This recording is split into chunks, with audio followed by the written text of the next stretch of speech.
Well, the issues around oversight and transparency around banking are back in the news with obviously what has played out with SVB and Signature Bank and Credit Suisse and more. So where are we with those elements right now that, if you remember correctly, they were kind of a big part of the concern during the financial crisis back in 2008. Dennis Kelleher is co-founder, president, and CEO of Better Markets. Dennis, welcome to the show. Thank you. So having looked at the last 2 weeks and what's played out, what's been your view and obviously all that has occurred and maybe what we should be concerned about? Well, I'm glad we've got 3 hours because that's what it will take to answer your question. But maybe I'll summarize. Look, the failure of Silicon Valley Bank and the ongoing banking crisis was sadly avoidable. And the causes are not a mystery. Once Trump took office in 2017, the financial industry was unleashed, unsupervised, and unpoliced. And frankly, when that happens, the industry is incentivized to take excessive risks and engage in reckless, if not illegal behavior, because they get to enrich themselves by gambling with other people's money. Truthfully, it's like the result is that bankers and financiers end up with an unimaginable upside and little, if any, downside, which gets shifted to taxpayers and Main Street families. And the really sad part of this is it's reminiscent of 2008. I was a chief counsel and senior leadership advisor to the chairman of the Democratic Policy Committee in 2008 and had a front row seat for too much of that. And what happened before 2008 was massive widespread deregulation of the financial industry. And that always incentivizes and rewards excessive risk-taking in the financial industry because they basically have all the upside and they shift the downside to society. And here we are again. We made some progress through 2016, some significant progress under the Obama administration, first with the passage of the Dodd-Frank law in 2010, and then with the implementation of it through 2016, at least in part. But much of that was undone starting in 2017. Frankly, Trump unleashed a deregulation juggernaut that we at Better Markets in the trenches for all those years were fighting against. And what has now happened and what you're seeing is a direct result of that deregulation.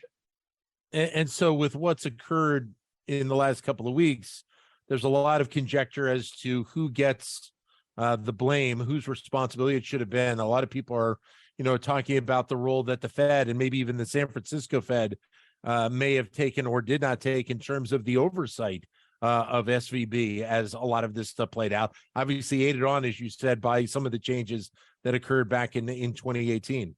Well, there's no question that the Trump administration deserves, the large amount of blame here for deregulation.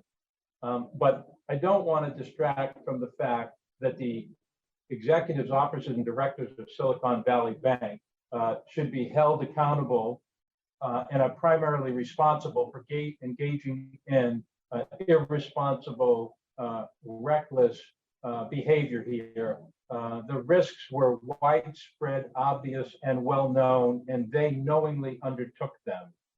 And I hope the Justice Department and the SEC gets to the bottom of the facts there and holds them accountable for that reckless, irresponsible conduct. And I don't just mean some scapegoats at the mid-level. I mean members of the board of directors and the executives and officers. And because until those level people are held accountable personally and meaningfully, we are simply not going to see this conduct stop or lessened over the years. There's too much scapegoating when things go wrong, and that unfortunately sends the wrong signal. At the same time, it's clear that the regulators have failed miserably here, even in the context of gross extreme deregulation.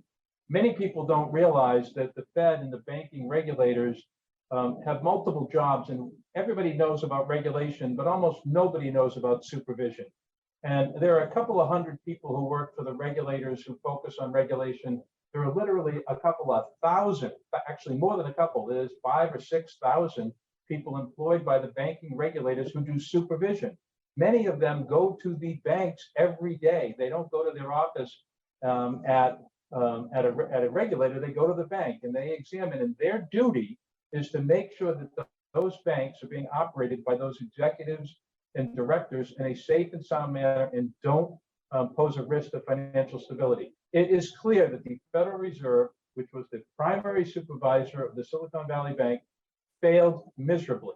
Now, the Fed is engaged in a cover-up campaign by selectively leaking to the media certain supervisory information to shape the narrative, and I think actually to try and find scapegoats somewhere at the San Francisco Fed. And you can see these stories leaked. They actually planted stories in Bloomberg, the New York Times, the Wall Street Journal, to try and not just shape the narrative, but preempt the investigation that Vice Chair Barr is now doing.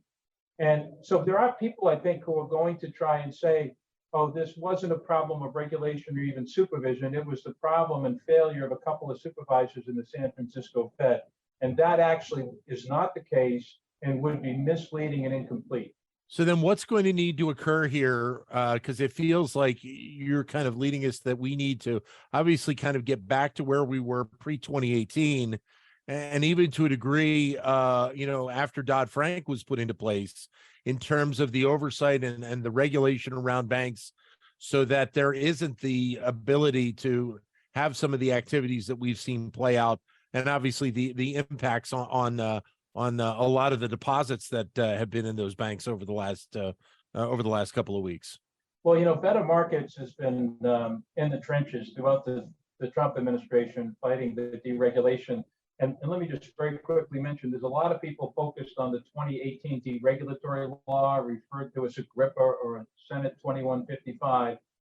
That was only one part of a massive, comprehensive, widespread deregulation program under Trump. And so in terms of what has to happen, Better Markets put out a report on September 15, 2020 called Road to Recovery that identified the massive deregulation at every single financial regulatory agency under Trump. It also identified what re-regulation needs to be done, what needed to be finished in the unfinished Dodd-Frank agenda, and frankly, what then had to be done about emerging risks and new issues, be they crypto or otherwise. Better Markets also put out reports on the deregulation and the risks associated just with what happened at the Federal Reserve. And that report, I think, was in December of 2020. And we put out other materials that actually identify at a very specific granular level how we can actually properly regulate and supervise the banking industry in a way that enables it to actually fulfill its public purpose of supporting the real productive economy without posing an unreasonable and unnecessary risk to the financial system, our economy, and taxpayers. And I think when all is said and done, when people look hard at what happened at Silicon Valley Bank and elsewhere, you will see that if they had been properly regulated and supervised, they would not have taken these risks. They would not have been allowed to take these risks, which would not have been materialized. And while Silicon Valley Bank still, like all banks, pose some liquidity risk and mismatch risk, they should not pose too big to fail risks or systemic risks. And I mean, there's a whole bunch of examples that we don't have time to go through, but lightening the Volcker rule, they changed the Volcker rule. Silicon Valley Bank's investments would not have been allowed, except that they changed the Volcker rule on what was called covered funds. Mm-hmm.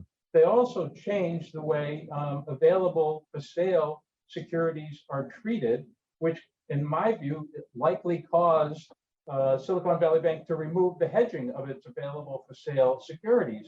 There's a whole, you can see direct ties between the most reckless activity being done at Silicon Valley Bank and elsewhere to specific deregulation activities far, far beyond the law in 2018 and specific under supervision activities, which were also imposed by Federal Reserve supervisors, including, most importantly, people need to remember, when we're talking accountability, that includes Fed Chairman Powell and Vice Chairman Quarles.